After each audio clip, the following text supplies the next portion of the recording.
Buenas tardes, mi nombre es Germán Marcelo Ninabanda, soy estudiante de la carrera de Gestión de Desarrollo Infantil, Familiar y Comunitario de la Universidad Amauta Huasi. En nuestro desafío realizamos en la comunidad de Malchingui, ubicado en la provincia de Pichincha, Cantón Pedro Moncayo.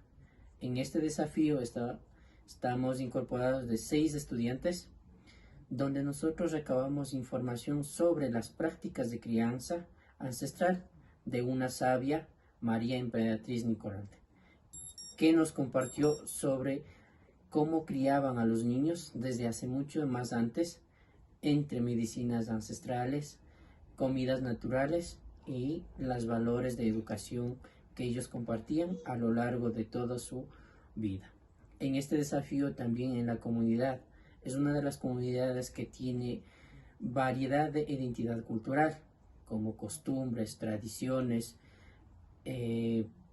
ceremonias que ellos realizan en esa comunidad. Dentro de esta comunidad también la sabia nos compartía sobre cómo ella realizaba lo que son las medicinas naturales para poder curar a los niños en caso de mal de ojo, alguna gripe, cuando ellos tenían malestar estomacal.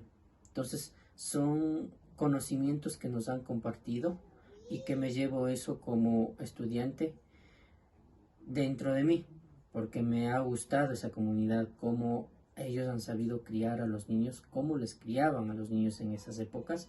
Entonces uno de nuestros objetivos es de que siempre ir fortaleciendo esas prácticas que existen en esa comunidad, seguir compartiendo y que las futuras generaciones de esa comunidad lo vayan realizando. De igual manera, nosotros como estudiantes nos llevamos muchos conocimientos de esa comunidad para poder nosotros igual compartir de generación en generación.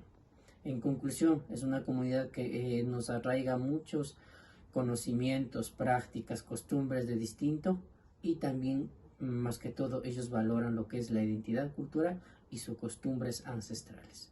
Muchas gracias.